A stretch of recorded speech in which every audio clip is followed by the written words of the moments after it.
星島總編輯梁建峰一一分析民生民情、社會時事、國際大局。星島中文電台總編輯時間，逢星期四朝早9點到10點半，星電視同步現場直播。好，嚟到星期四朝頭早，繼續係每個星期嘅星島總編輯時間啦。咁啊，當然咧，每個星期喺呢個節目時段裏邊咧，我哋會請到星島日報美西版嘅社長同埋總編輯梁建峰先生，同大家講講咧今個星期大家關注嘅熱點話題噶。梁總早晨。Ken 早晨，各位聽眾朋友大家好。咁啊，多謝大家收聽同埋收睇，特別喺香港嘅朋友，多謝晒你哋嘅支持。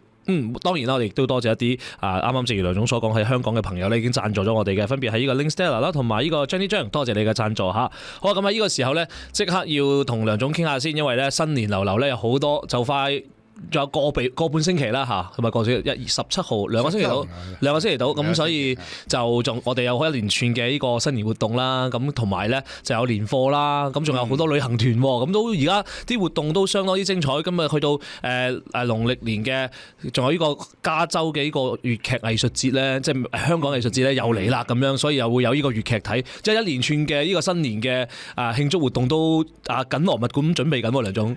係啊，呢個農曆年呢，就係中國人嘅大日子嚟嘅。咁我自己響你又過咁多節裏邊呢，咁啊農曆年相信都係每一個人心目中最重要嘅節日嚇。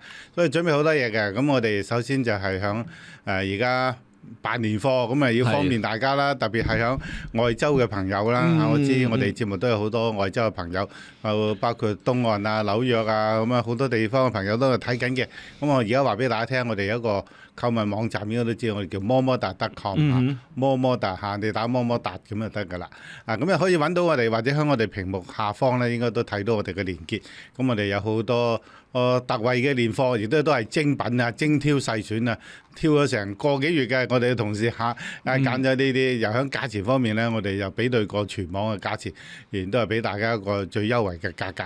咁啊，歡迎大家上去選購啦。咁啊，2月14號情人節，咁我哋有一個嘅環神嘅一個咁樣嘅旅行團啦，一夜咁亦都去 Vino 咧睇肥貓同埋呢個朱咪咪嘅演唱會。咁啊，我哋又去呢個北溪古廟嗰度環神翻嚟咧。我哋15號咧就有一個團年嘅響 Sacramento 嘅悅順酒樓嗰度咧，我有一個中午嘅一個團年飯，我都會響呢個團飯嗰度同大家一齊嘅。咁好呢個之後咧，我哋就講啦呢個粵劇3月14、15號咁。我哋都係響新星頭啦，咁喺裏邊咧就同大家又再次請嚟咧就係香港嘅新晉粵劇嘅都係巨星噶啦，而家梁之琪、梁振文咁呢個咧我哋又係同伊力神公司合作啦，亦都同呢個香港駐三藩市嘅駐加州嘅經濟貿易辦事處咧咁嚟到會一齊合作嘅，一個叫做香港嘅粵劇藝術節咁相當精彩大家聽講都聽到啦，我唔詳細講啦。不過而家開始已經賣票啦，所以你要揀好位，我哋係對號入座嘅。所以如果你揀好位置嘅話咧，咁要及早訂票啦。係啊，記住啦，咁我哋嘅電話咧係650嘅8088888，一系列嘅活動咧打電話過去咧就可以同我哋同事咧就會同大家詳細去解釋噶啦。咁亦都咧我喺我哋嘅直播室裏邊嘅呢個chat room 啦，我哋嘅呢個交流室嗰度咧，我就放咗呢個嘅麼麼噠.com嘅呢個網址上邊，咁大家咧可以係去睇睇啊。個網站真係 upgrade 咗之後靚咗好多啊，梁總呢個咁啊，多謝我哋同事嘅努力啦。咁所以大家就可以係去選購呢個賀年嘅精品啊，特別係成個美國嘅唔同嘅地方都可以係獲得我哋嘅呢個好正嘅年貨啊。係啊，我哋買滿150蚊咧，我哋全美免運費嘅。一個禮盒就已經可以噶啦，一個好一個7星嘅伴侶嘅禮盒咧，大家可以睇下，真係超值呢個禮盒。咁我呢個時候咧，我哋講翻正經嘅事情啦。咁講完咗我哋一系列嘅開心嘅活動之後咧，咁但係都要近期咧喺成個美國嚟講發生咗好多事情嘅。咁啊又係喺我哋2個星期前嘅節目之後咧，咁喺上個週末又發生咗一個比較傷感嘅事情啦，就係明尼蘇達州另一名嘅今次係一個醫護人員喎，咁佢咧去抗議嘅時候咧，就又係被呢個嘅國土安全部嗰啲嘅幹員咧就係槍殺咗，咁啊引起咗咧明尼蘇達州而家嗰個局勢咧都仲未平息落嚟喎，都幾亂下，咁就即係呢個民眾同埋政府嘅對抗咧嗰個局勢咧開始係越嚟越緊張，就好似而家就有少少降溫嘅跡象啦。總統特朗普又都有啲嘅説話，就話好似我哋要調查啦。咁啊，而家開槍嗰幾位嘅幹員咧，全部都已經係進入呢個行政調查停職㗎啦。咁樣咁，但係整體嚟講，好似而家美國個局勢咧都係相當之唔穩定喎。梁總可唔可以同大家講講呢個情況咧？好嘅嚇，今日我定嘅題目咧就話美國社會良知底線仲喺唔喺度？咁呢個上個週末啦，先講一啲好個人一啲嘅感受。咁上個週末咧就突然間有啲朋友嘅會面咧就改咗地點時間嚇，咁就改咗響三藩市嘅叫做南市場街，我哋叫做即係靠近市中心 downtown 嘅地方。咁靠近呢個我哋一條以前係最旺啊，三藩市亦都係歷史上邊最重要一條我哋叫做市場街啦。咁啊靠近嗰度嘅地方，咁啊一個中午咁啊改咗去嗰度食飯，咁啊就冇乜準備，諗住嗰度都好輕鬆去到一個地方。咁啊去嘅時候咧，發覺哇超級塞車，塞到咧好緊要，係改道，好多街道都封閉咗。點解封咗咧？原來就喺呢個市場街咧，就係我哋三藩市無論遊行啦，又或者係示威啦，就必用嘅一條大街。因為呢條街咧夠闊嚇，就好似香港彌敦道咁樣嚇，夠闊嘅一條大街。咁原來嗰度封得好緊要，撞到正嚇，好似真係撞到窗口上邊咁樣啦。咁啊塞晒好緊要，咁啊一路兜都冇辦法，咁啊唯有咧就係停到遠一遠，咁行去我間酒店下邊嘅餐廳嗰度嚟到一個午餐嘅聚會。係臨時改嘅，所以又冇準備到會變成咁樣。行過呢個一路行過呢個南市場街嘅時候咧，發覺相當難忍受啊！街上面嘅氣味大麻嘅氣味，加上人嘅排泄物嘅氣味，街裏邊充滿咗都不能講啊！如果大家食緊早餐，總之你知道，我就係講到人嘅排泄物，周街都係咁恐怖。然後就係一啲無家者，衣衫襤褸嘅就喺個街嗰度各式各樣。行咗我大概係要行3個街口先去到呢個酒店下邊嗰間嘅餐廳。一路行一路好唔舒服。已經我又見到有好多特別嘅掃街嘅人員喎，以前都冇嘅喎，攞住個掃牌，攞住個掃把，着住件咁嘅工作嗰啲反光背心，係喺度掃嘅喎。但掃嘅條街都係咁嘔心嘅喎，你又唔會覺得有安全喎，因為即係呢度街角又幾個無家者，有啲神態又好似有啲自言自語咁，唔知點咁樣。但係你又有個約會，你又要行，你冇辦法行。好啦，行到去市場街，見到呢個示威遊行嘅大部隊啦，好盛大嘅部隊，我只係要穿越佢哋，打橫咁穿越佢哋所以望唔真，即係前後都望唔晒咁多人啦。咁喺度示威，講呢個應該係我一陣嘅示威咧，係講婦女生育權示威。好啦，示威咁穿過呢個咁嘅大街人群之後，又另一段又係我就係講咁嘔心嘅一條咁嘅街道。咁入到去食飯嘅時候咧，我有一個好強烈嘅感覺。呢啲大大小小嘅示威，我哋響呢30幾年嚟響美國做新聞工作都見唔少啦。好多暴力嘅都見過，和平嘅見過。究竟呢啲嘅示威遊行能夠改變到啲咩嘢咧？就喺呢個大街上邊圍咗咁多嘅警力，包括交通嘅督導員，封晒街。咁嗰啲正常要我哋正常生活嘅人，亂七八糟，大家都塞到都唔知喺邊度行。你話下個街口通，下個街口又唔通，因為市場街係打橫斬斷晒一大段嘅街區，你點過都冇得過，你又唔知去邊。正常人嘅生活打亂咗啦。你話我哋為咗人權，好啦，但係人權行完之後又點呢？我一朝早就係啱啱正話講嘅呢位 Alex Petty 呢個嘅男護士被打死，我一日朝早，所以我係諗究竟遊行示威改變咗啲咩嘢？我哋周邊嘅環境，你喺度講緊人權啊，講咩時候？周邊嘅環境有人權咩？連基本一個安寧乾淨嘅生活環境都冇。咁我哋又再講遊行裏面，當然百種主題你都可以有，但係又有咩作用呢？嗱，我哋稍微去廣告先，之後翻嚟咧繼續等梁總咧，我哋認真去探討咧美國而家正在發生嘅事情。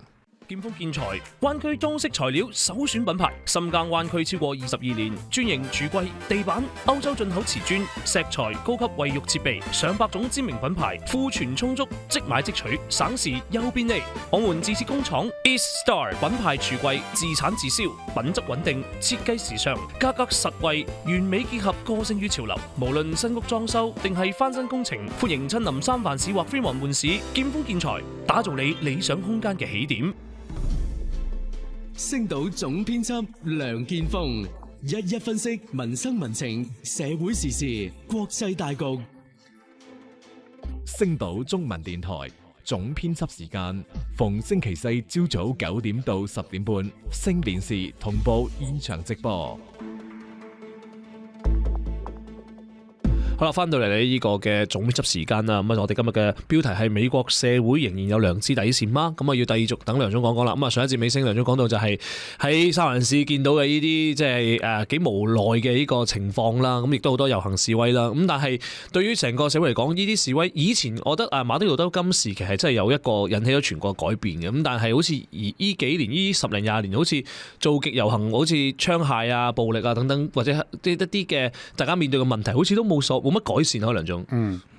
所以咧呢個社會咧，俾我感覺咧就係我哋正係響一個千瘡百孔嘅美國嗰度。我朝早上我睇呢個新聞，就有一個男護士咁樣同呢啲響明尼蘇達州明尼亞波利斯市被打死，又係同一個地方，就響2禮拜之前，另一個白人嘅媽咪，亦都喺開車嘅時候，亦都係俾 ICE 嘅人員打死。今次打死呢個男護士嘅呢，就唔係 ICE，係呢個邊境巡邏隊。但係佢哋都係同一樣執行同一個任務嚇。受特朗普國土安全部嘅指派呢啲所謂3000名嘅聯邦人員進駐到呢個明尼蘇達州，就係嗰2個城市 Twin City 裏邊嚟到所謂移民執法。而當地嘅警察咧，只係得600個啫。咁而聯邦執法人已經超過3000，你可想而知嗰個嘅比例對當地民眾造成嘅實質嘅壓力啊，唔好話心理，實質嘅壓力係有幾大。咁我朝早我睇啲視頻嘅時候咧，就一路搜尋，睇到時候已經好驚訝，真係打死。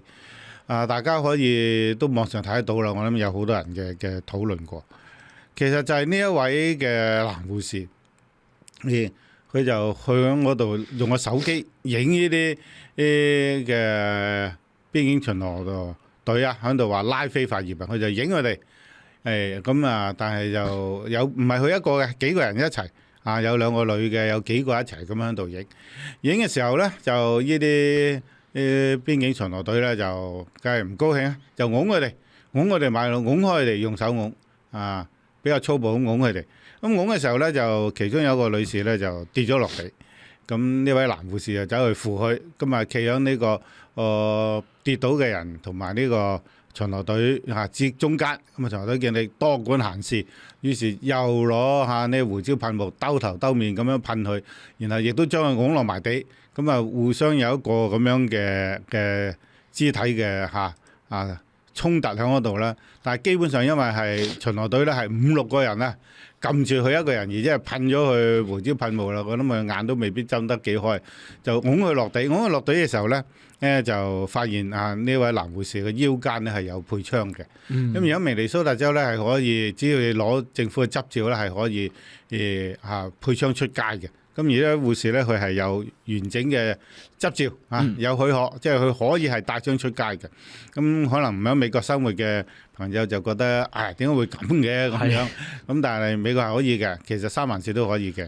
咁我認識嘅朋友裏邊其實都有唔少咧係有帶槍出街嘅。我講緊三藩市啫都有緊，加州都有。所以喺佢被按落地嘅時候咧，咁其中一位巡邏隊咧就掹咗佢支槍，攞走佢支槍，就攞走佢支槍後嘅大概我諗係差唔多同一時間啦，都係1-2秒之間。另一個嘅巡邏隊員咧就喺佢背部開槍，喺佢背脊開槍啊！但係已經撳住佢，已經跪咗喺個地上邊㗎啦。個槍佢從來都冇話嘗試過去伸手去拔槍同呢啲巡邏隊嚟到對抗，一直都係冇咁嘅動作。槍被繳械之後，然後喺佢背後開槍，開完呢一槍之後，另一個警員見到已經倒在地上中咗槍嘅呢位男護士，再向佢嘅身體開多5槍。呢個之後唔係同時間，唔係話混亂中係咪覺得佢有槍唔係，係佢已經係瞓咗響地嗰度，就係對住佢嘅身體再開多5槍，咁一共係打咗佢10槍。哇！呢個事件大家睇個片係冇人能夠接受，係話呢個嘅執法係合理，或者呢個警呢啲嘅巡邏隊係受到威脅底下自衛開槍，係冇可能接受，因為你所睇到嘅片睇得一清二楚。當時已經噴完佢胡椒噴霧，撳晒落地5-6個大漢，又唔止單止係撳佢落地喎，有人用腳踢佢。有人攞嗰個胡椒噴霧，佢哋係大樽裝嘅，拿嗰個瓶咧係咁打佢個頭，即係已經喺度毆打緊佢，佢哋都成個係跪咗喺度，係跪喺度嘅，好似真係燒豬咁，雙手趴地跪咗喺度。咁點解你要朝佢嘅背部嚟到開槍呢？呢個係唔係處決係咩嘢呢？最令人震驚嘅就係打死咗之後，國土安全部長、邊境巡邏隊嘅總指揮官發同一樣嘅聲明，用同一樣嘅措辭，應該係同一個版本俾佢哋讀嘅，就話呢個人帶槍去到現場，攞槍威脅警員，而且要去屠殺呢啲嘅執法人員，所以呢啲執法人員喺去繳佢械嘅過程裏邊自衛地還擊咁樣，同眼見嘅片係完全唔一樣嘅描述。而且呢啲嘅國土安全部長，包括又有白宮嘅呢個副幕僚長都喺度發言話：呢個就係一個刺客，你去殺害呢啲嘅聯邦人員嘅。一路咁樣，大家喺度冇辦法去接受一樣嘢，就係你唔係話冇片睇或者冇目擊者，係全世界都睇到現場發生嘅情況，而且係多角度唔同嘅片，至少有5-6條唔同嘅片，有行車經過嘅，有響車頭、響車裏邊嘅人拍嘅，有響現場就響近佢只係幾尺之內圍觀嘅示威者所拍到嘅。響咁嘅情況底下，點解我哋嘅高級嘅政府官員、主管呢個整個行動嘅官員可以睜開眼講大話不特止，仲要去詆毀抹黑呢個嘅護士呢？琴晚黑呢又見到有一條新嘅片出嚟，今日就係講呢個男護士呢，佢去跟住呢啲嘅聯邦執法人員喺度抗議示威呢，唔係我一日噶啦，有揾到條片，大概響呢係1個多禮拜之前，佢又係咁樣喺個街嗰度又追住呢啲嘅聯邦嘅人員啦就喺度鬧佢哋鬧佢哋，又攞手機影佢哋，又鬧佢哋，吐晒口水添咁樣。當啲車啲特警嘅車走嘅時候，佢仲一腳咧撐落去佢嘅車尾燈嗰度，車爛咗佢嘅踢爛咗佢車尾燈。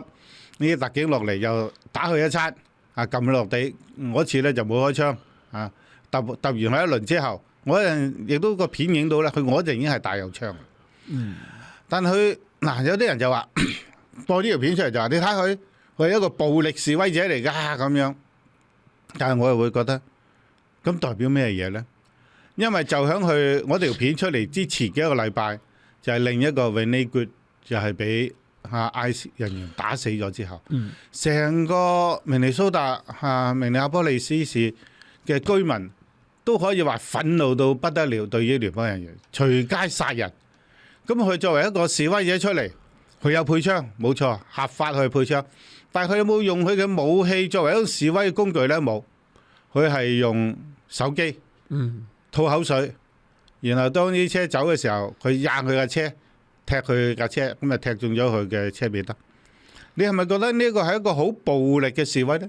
相對於啱啱一個禮拜之前，先有同一個城市市民被無辜打死，咁呢種民眾嘅憤怒係咪唔應該有呢？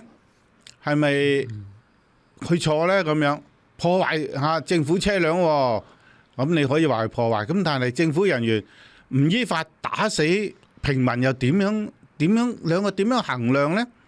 我哋係要約束一啲好人，抑或唔使約束一啲壞人呢？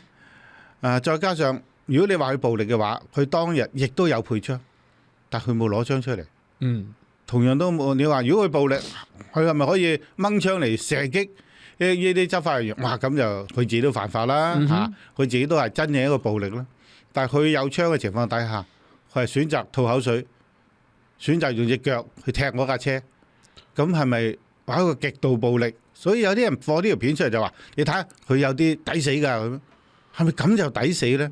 我覺得我哋今日嘅社會嘅道德標準喺邊一度呢？嗱，我哋首先去一去廣告先，亦都多謝咧我哋位網友 So.InspireLove4860，多謝你嘅贊助嚇，去一去廣告先。劍鋒建材，灣區裝飾材料首選品牌，深耕灣區超過22年，專營櫥櫃、地板、歐洲進口瓷磚、石材、高級衛浴設備，上百種知名品牌，庫存充足，即買即取，省時又便利。我們自設工廠 East Star 品牌櫥櫃，自產自銷，品質穩定，設計時尚，價格實惠，完美結合個性與潮流。無論新屋裝修定係翻新工程，歡迎親臨三藩市或飛雲門市，劍鋒建材，打造你理想空間嘅起點。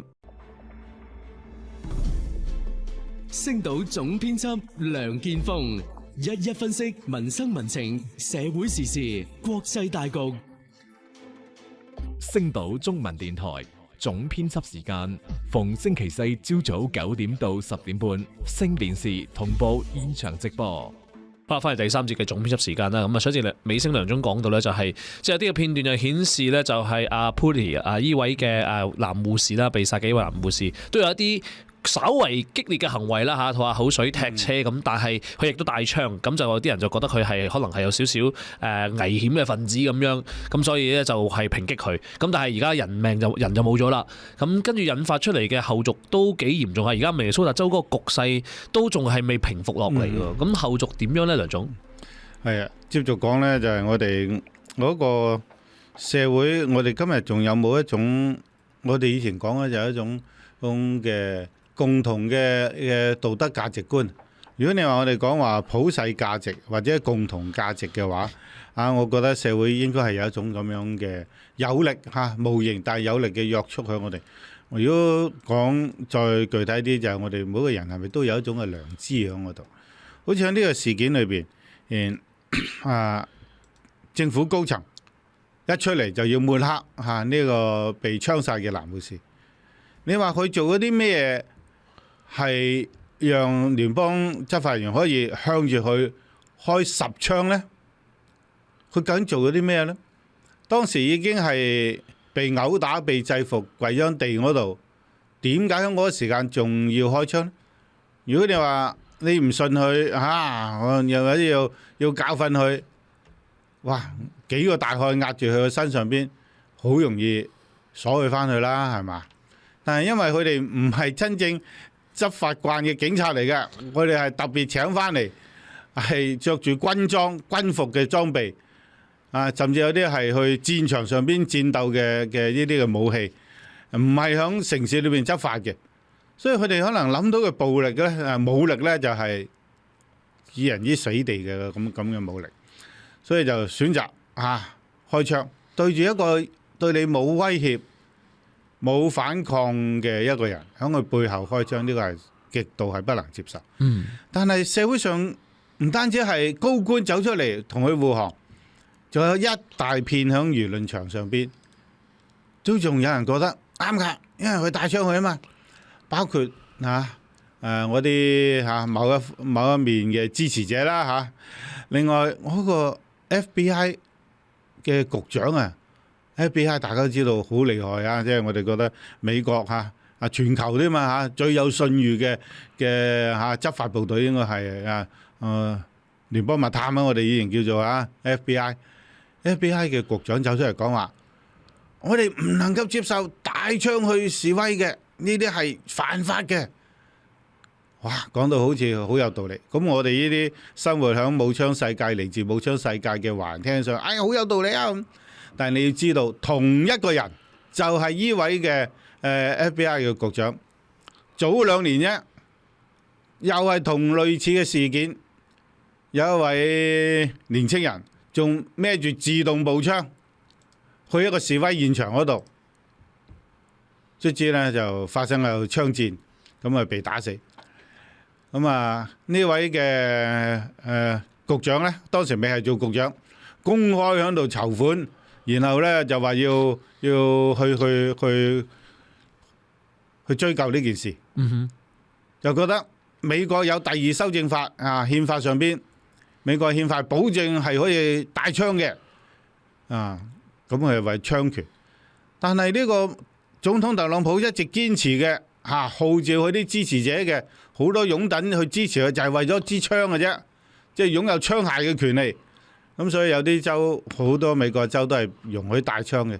有啲州過分一啲咧，就係你唔使去所謂隱蔽帶槍嘅，你直頭可以暴露出嚟嘅嗰支槍，孭喺個背脊擺喺腰間俾人展示都得嘅，即係有一種嘅威脅性咁樣，係冇問題嘅。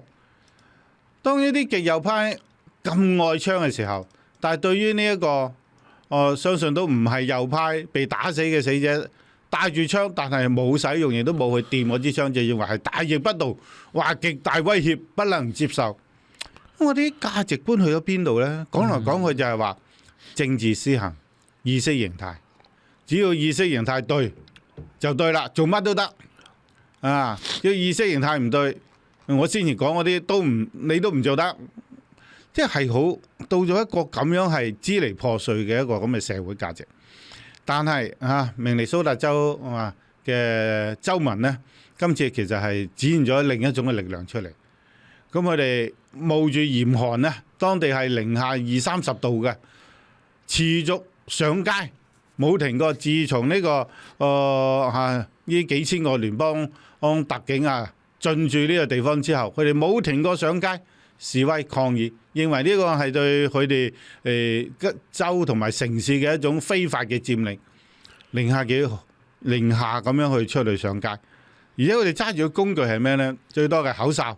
嘈住佢哋，咁有啲嘅示威我見到場面你都諗唔到，有啲係敲鑼打鼓啦，有啲敲膠桶啦，有啲攞住個咩攞住個煲蓋攞住個不鏽鋼嘅煲蓋喺度敲，製咗啲聲音。你話有冇人帶槍咁？呢個護士明顯係帶咗槍，但係佢都冇諗住去用佢呢啲槍甚至被毆打到響地下嘅時候，佢都冇諗過要攞槍去所謂自衛。係呢股力量卒之，你話到而家特朗普總統啱響早日咧就開始立場有啲軟化。當打死第一個呢個白人媽咪嘅時候咧，特朗普咧係加碼。再派多啲特警去，甚至要調動埋阿拉斯加嘅空降部隊。你話你再搞唔掂，我軍隊都要嚟啦。一路都係強硬嘅，係冇反省過嘅。但係喺呢個男護士被打死之後嘅隔咗一日，由上而下，特朗普開始軟化咗啲咯喎。啊，響個公開場合裏面講呢個係不幸嘅咁樣。雖然我唔中意佢帶槍嚟，咁但係都係不幸咁。然後話我哋而家要降溫啦咁樣。因為咩令到降溫呢？明尼蘇達州嘅州民咧就會覺得係我哋一隻示威嘅勝利。咁至少呢個嘅邊境巡邏隊嘅總指揮咧就話被燉冬菇就降級就調佢走啦。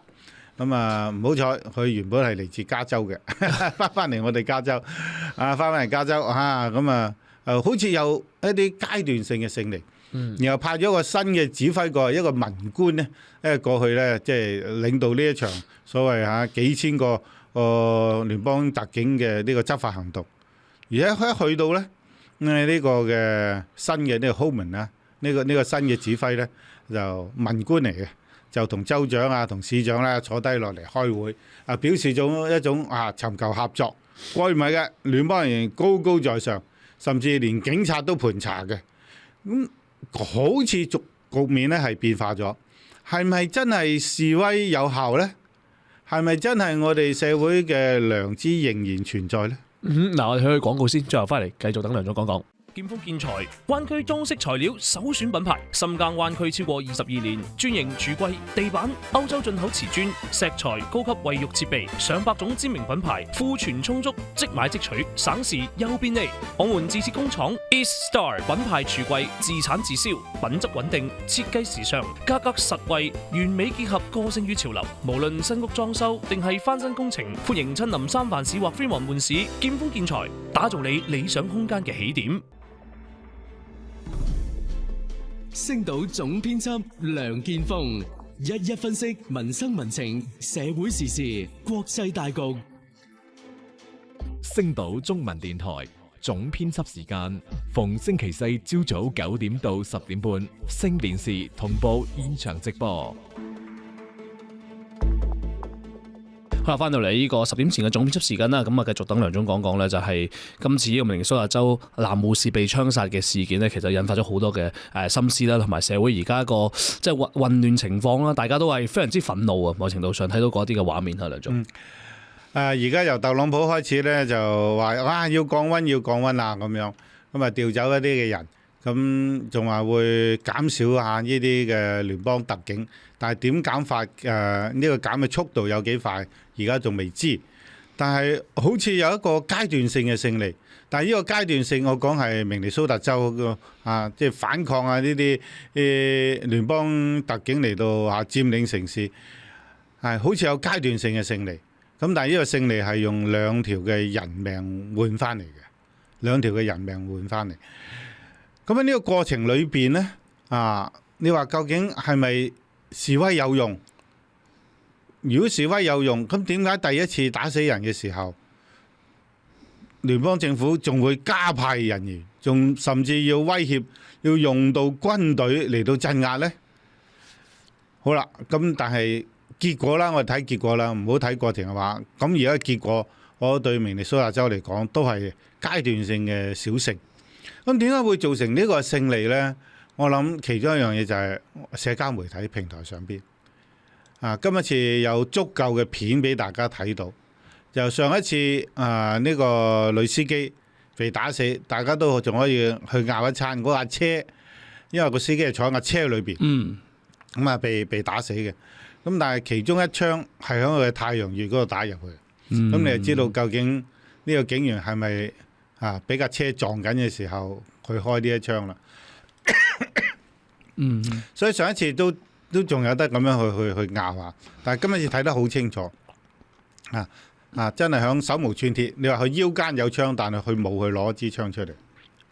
咁嗱，當然啦，我哋亦都等梁總先稍為休息陣先嚇，我哋講講即係呢個嘅明尼蘇達州好多朋友咧喺呢個短信裏邊話，不如睇下 Super Bowl 情況如何，因為下個星期就三藩市灣區就會有舉行 Super Bowl 啦，即係呢個超級碗嘅呢個 NFL 大賽。咁好似據聞都有一啲嘅話會國土安全部ICE 會派人過嚟咁樣，咁呢邊我哋本地嘅一啲官員就話唔俾佢哋咁樣做，咁就好多嘅反對聲音啦。梁總你講啦，即係有啲聽眾朋友有啲觀眾朋友都問起呢樣嘢。我話一陣間我哋翻轉頭嚟10點後，我哋可以揾時間講講。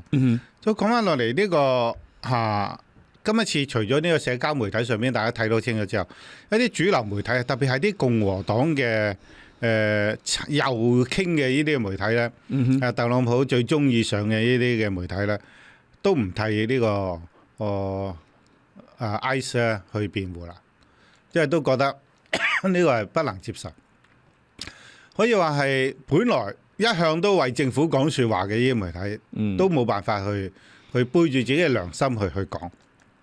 另外一個響呢個明尼蘇達州快要呢個州長改選，咁一個共和黨嘅候選人呢，仲公開拍一條片，就話去退選。退選嘅原因呢，就正係因為發生咗呢啲槍擊案，佢覺得我冇辦法再同一個支持呢啲行為嘅一個咁嘅政黨一齊。咁共和黨方面嘅反彈係啊，亦都覺得咧，共和黨響下一次選舉裏邊係冇可能贏噶啦，係冇可能贏。所以喺呢個選擇裏邊，明知自己係冇機會贏，亦都唔想再同共和黨講呢啲有關係，所以咧就切割啦咁樣。咁咧係呢股咁嘅力量啊，係民間呢種譴責嘅力量，讓政府再講大環境唔能夠俾佢咁冒嘅政治風險太大，因為係明尼蘇達州嘅示威者堅持要去爭取公道，亦都係個個自媒體也好，主流媒體也好，主持咗個公道，話俾大家聽呢個示威者係唔應該被打死嘅，係一個好大好嚴重嘅問題喺嗰度。所以喺咁樣嚟講係一個良知嘅勝利。但係你睇下當權者嘅考慮，唔係當權者本身覺得哇係呢件事係錯，唔係啊，佢哋冇覺得錯啊。阿特朗普對於國土安全部長仲要講一句話係乜嘢啊？佢話佢做得好好添啊。係啊，咁跟住梁總繼續。係我哋一陣間或者翻嚟咧，可以或者再總結講下一下，就係當一個社會。我哋嘅底層民眾仲能夠守住良知，但係我哋嘅當權者，我哋係掌有公權力嘅當權者，卻唔講良知嘅時候，呢個社會會進一步點樣發展落去呢？我想下一個鐘再同大家講講。好，咁呢個時候咧，我哋稍微咧去廣告同埋新聞簡報先，亦都繼續歡迎各位聽眾朋友啦，或者觀眾朋友咧，我哋嘅留言室嗰邊呢，係直播嘅留言間裏邊呢，講分享下你哋嘅睇法嘅。咁我哋去廣告同埋新聞簡報先，最後翻嚟繼續會有10點鐘之後嘅總編輯時間。為慶祝長實櫥櫃公司南三藩市20萬尺新店盛大開業及報答客戶20年嚟支持，長實灣區各店將一律舉行優惠大酬賓。查詢各門市部，請上網 kzkitchen.com。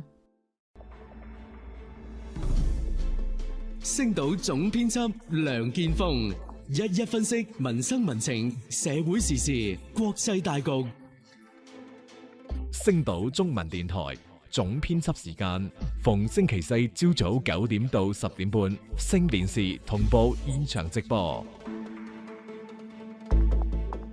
好，翻嚟10點鐘之後嘅總編輯時間啦，咁繼續等梁總講講啦。我哋今日主題就係喺明尼蘇達州發生嘅呢兩宗嘅呢個聯邦政府嘅人員啦，係槍殺咗2名嘅公民啦。咁呢個事件引發咗2個星期前已經係引起一個波瀾啦，今個星期更加大咗呢個波瀾。咁而家嘅情況好似話係有少少降溫啦，咁但係整體嚟講對後續嘅影響都相當之大喎，可能就呢一個呢係一個好好去檢視我哋美國社會而家現況，我就係講今次呢，就得到呢個稍為緩和嘅局面呢，係明尼蘇達州嘅民眾付出咗極大嘅代價。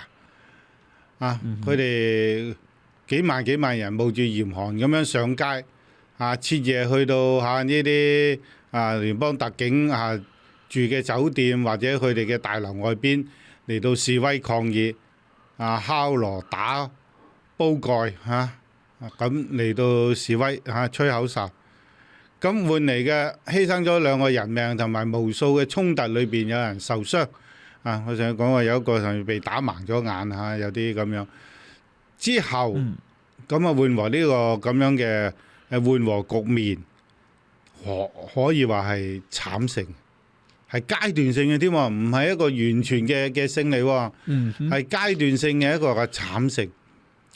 你諗下，要以萬計嘅民眾上街話我哋唔要啊！呢啲嘅聯邦人員咁樣粗暴響街嗰度嚟到執法啊！大家睇好多我都唔再講，上次我哋都有講過嚇啊！破門入屋，將個70幾歲嘅老翁捉出嚟，着條底褲，衫都唔俾人着，就咁拖出去嚴寒0度以下嘅地方捉上車啊！響 Target 嗰度又係一個咁樣嘅17歲嘅一個咁嘅工作人員，原來係又係攞手機影佢哋，又俾佢哋按落地毆打一輪，捉上車啊！再打一輪之後就掟翻落車。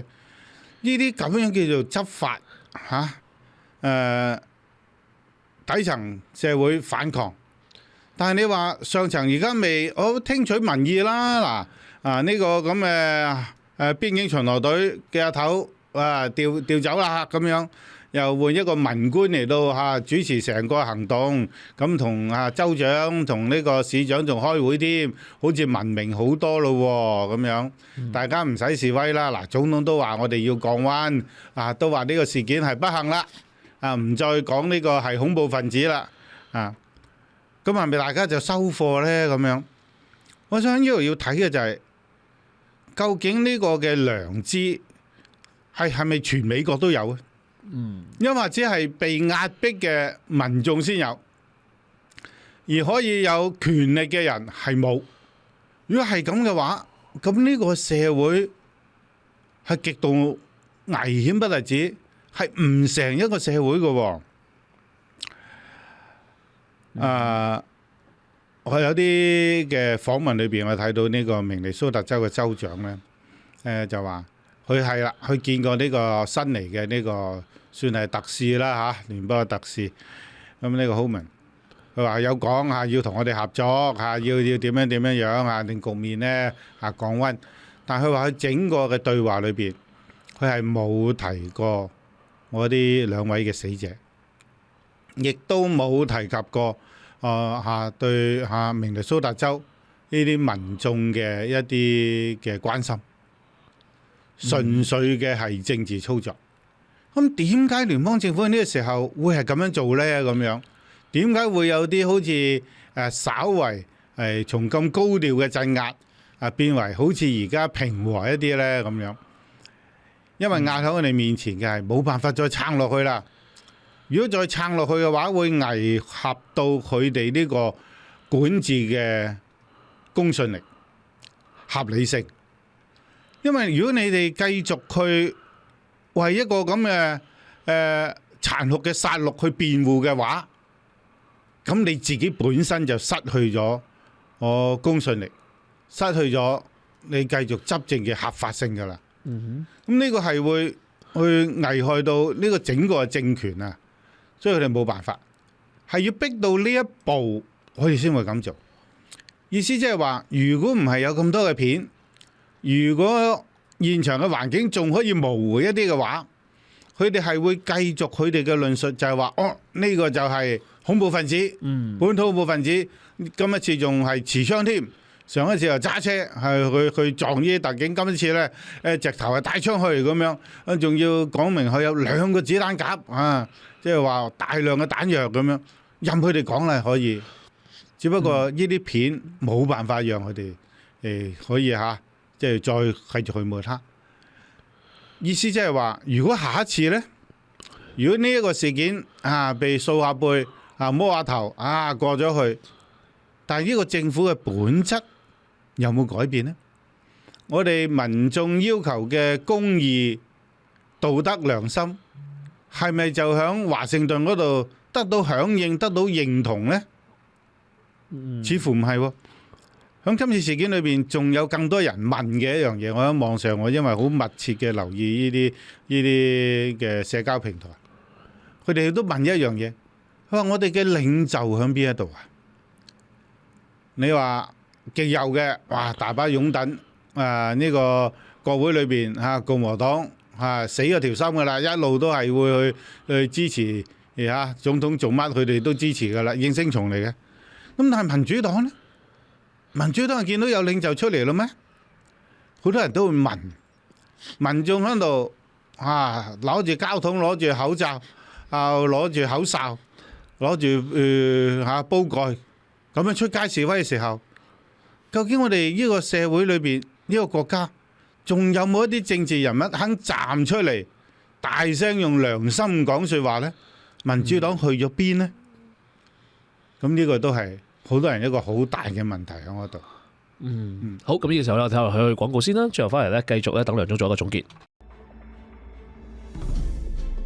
星島總編輯梁建峰一一分析民生民情、社會時事、國際大局。星島中文電台總編輯時間，逢星期四朝早9點到10點半，星電視同步現場直播。好啦，翻嚟最後一節嘅總編輯時間啦。咁我哋見到一位嘅網友咧，咁佢就問咗好多個問題嘅。佢話如果唔係呢啲民主黨州或者係當地政府一開始就唔同呢個聯邦政府合作啊，即係譬如話有啲嘅反抗嘅行為啦，ICE 根本就唔需要做呢啲所謂嘅拘留行動或者呢啲嘅執法行動。咁啊要等阿梁總講啦。喺加州嚟講，你睇下一啲嘅非法移民咧，都要喺過去嗰4年間未喺特朗普上台之前呢，都好多人啊。又要免費醫療俾呢啲嘅俾呢啲嘅非法移民，邊個最受害？即係轉移咗一啲嘅視線，或者去話啲歸咎於全部都係因為呢個非法移民嘅問題。梁總，你點睇佢哋？即係其實都代表住某啲係真係呢個特朗普支持者嘅睇法啦。我好想大家學習一種思考方式，係唔好俾人餵啲資料俾你。我哋用一個用翻我哋所講嘅大原則嚟到思考，好似有人就話呢個男護士帶槍去就唔啱啦，係冇錯。FBI 局長都係咁話，但係成個右派陣營唔係最支持擁槍嘅咩？特朗普當選其中一個能夠吸引支持者就話：我支持你哋擁有槍械，呢個係憲法權利嚟嘅咁樣。響德州可以隨意帶槍出街。去咩集會去咩都可以嘅，你一方面就要支持擁有槍械，但係只要你政見同我唔啱呢，你就冇權擁有槍械。你要政見同我一樣，咁你就可以帶槍。你政見唔同我嘅話呢，你就不能帶槍，你就係壞人。咁講咩道理呢？係嘛？好啦，你講下移民係美國長期以嚟一個嘅問題。你話係咪今日有咗民主黨移民？我哋應唔應該讓更多移民嚟啊？啲非法移民點處理啊？係咪而家先有嘅問題呢？我同大家講兩個嘅地方，一個東岸，一個西岸。一個東岸嘅叫做愛麗絲島，響西岸嘅一個叫做天使島。我唔知大家有冇去過呢兩個島。響我哋灣區嘅朋友，你近啲嘅可以去天使島。呢個係咩島呢？呢個就係當時移民過嚟美國嘅時候，佢哋為咗要控制移民要做移民嘅審查，就用咗呢兩個東西岸呢兩個島，將啲所有嘅移民係正常渠道嘅，先放去我個島嗰度，用咩所謂消毒先噴下殺蟲水，殺呢個消毒水，然後喺嗰度審查文件。拘留你哋喺嗰度，有啲快嘅可能幾個禮拜，但係好多可能係要成年累月幾年喺嗰度嚟到審查身份。所以對移民嘅呢種嘅敵視排擠，唔係今日㗎啦，大家睇下歷史啦。呢啲係講緊真係過百年嘅美國都係咁樣樣㗎。呢種係一種排外，特別係對有色人種嘅排擠嘅一種咁嘅即係白人社會嘅主流意識嚟㗎。所以我哋睇問題唔好話，哎呀，人哋講話，哎呀，佢哋用咗我啲福利啊，用咗我哋啲錢啊，咁呢啲係而家用嚟反移民嘅一啲嘅藉口嚟，或者係啲嘅理據啦。我哋唔好話客觀啲講一啲嘅理據，但係你睇下呢種反移民嘅意識情緒根深喺美國社會裏邊㗎。唔係今日好似大家好講道理話，哎呀，我哋要就業啊，要咩啊咁樣。就喺三藩市，我哋呢個而家嘅我哋叫花園國公園。曾幾何時當年亦都有大規模嘅反華嘅集會喺嗰度，工會喺嗰度集會，就係話哇呢啲華人勞工搶晒我哋啲工，我哋要趕佢走，我哋要放火燒佢哋嘅城市。你知唔知我哋灣區裏邊有幾多嘅唐人街當年係被縱火燒咗嘅？殺害華人係唔使填命㗎。所以今日我哋坐喺呢度講話我哋都支持反非法移民，我哋支持反移民。係，你對於移民係點嘅政策，你可以有唔同意見嘅。我哋如果仍然相信呢個社會係自由社會，係民主社會，我哋係靠把口，唔係靠拳頭嘅話，咁我哋應該係去辯論。過去幾十年嚟，我喺呢度做記者，一踏入呢個行業裏邊，最多採訪嘅就係移民政策問題啦。所以唔係而家新鮮油，你可以討論咯。你可以講，你覺得美國社會應該吸納啲咩嘅移民？應該用咩方法吸納佢哋？對於已經入咗境嘅無證移民，我哋應該點處理？你可以辯論啊嘛，呢個討論啊嘛，你甚至可以公投啊嘛，係嘛？大家去表決啊嘛，你可以嘅喎。我覺得呢個先係民主文明合乎常理嘅一種做法喎。但係而家唔係總統通過呢個預算，攞巨額嘅資金建立一支龐大嘅部隊，2個月啫訓練，亦都唔使背景調查，即刻入職。有啲攞幾萬蚊嘅入職花紅，然後高薪咁嚟響街嗰度，所謂捉非法移民。所以佢最初講嘅理由就係捉嗰啲罪犯，響美國犯咗重罪嘅罪犯。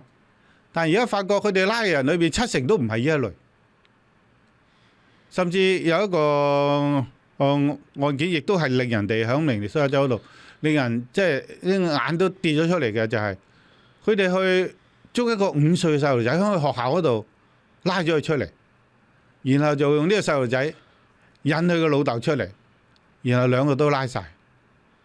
咁你話響拉嘅人裏邊，而且仲有一種做法咧，就係去移民法庭嗰度等佢哋，因為好多仲係透過程序，無論攞特赦也好，攞呢啲政治庇護也好，或者從其他途徑喺度轉緊身份嘅。喺度轉緊身份，佢唔係話完全冇合法身份喺度，只不過代轉緊身份，但係就係等緊佢哋。佢哋去完晒呢啲移民聽證嘅程序，一出嚟就被拉啦。咁即係話，我哋仲用一個意識形態裏邊就可以決定邊啲人要被拉。咁你話，就係民主黨嘅州麻煩啦。咁嗱，呢啲又掛到個意識形態裏邊。我哋講緊嘅唔係話係咪民主黨，而係話呢啲行動啱唔啱，合唔合人道，合唔合常理，有冇經過大家嘅共識，民主嘅程序有冇一個共識？唔係話咧共和黨嘅州就聽話咧，將啲咁嘅人嘅資料送晒出去，咪拉晒咯，咪冇事咯。你只要聽話聽話被拉咁咪得咯，係咩？呢個係正常嘅思路咩？即係話，當一個強權要壓榨你嘅時候，你被去搶、被去打、被去殘害咪得咯？你做咩要反抗啫？你反抗就抵你死啦！呢個咩邏輯咧？我哋唔係講呢件事嘅對與錯，唔係講道德嘅咩？唔講噶。而家總之有個政策喺嗰度，揸住拳頭嗰個、揸住武器嗰個話事，你聽話咪得咯？係你唔聽話啫嘛？呢種係咪又似我哋有啲中國人家長式即係崇拜強權嘅做法？揸住藤條嗰個就係道理咧？嗱，唔係咁樣樣嘅，我覺得。而且我哋又唔能夠排除今一次你話民主黨嘅州先要派呢啲特警入去，因為佢哋唔聽話。咁會唔會我哋以後就係話使用暴力？政府可以使用暴力嘅，就係你唔聽話嘅呢啲嘅州。咁我哋唔係話好崇拜兩黨政治、政黨輪替，我哋有公開自由辯論嘅咩？點解當我哋有唔同政見嘅時候，就該被打、該被鎮壓？你哋嘅人權就要次一等，呢個先係問題啊！如果大家都認為係啊，你唔同我政治意識形態，你唔認同我政見，你就係錯啦，你就係次一等啦，你就該係被鎮壓啦，好恐怖啊！大家覺得，如果你認為咁樣都係啱嘅話，我好懷疑你係咪仲係活喺一個所謂自由嘅社會裏邊。嗱，咁呢個時候咧，我哋稍為要去到下個星期咧，總編輯時間咧，先繼續去探討有關嘅問題啦。今日節目時間嚟到尾聲，多謝梁總，多謝大家。以上節目發表嘅言論純屬個人觀點，並不代表星島中文電台嘅立場。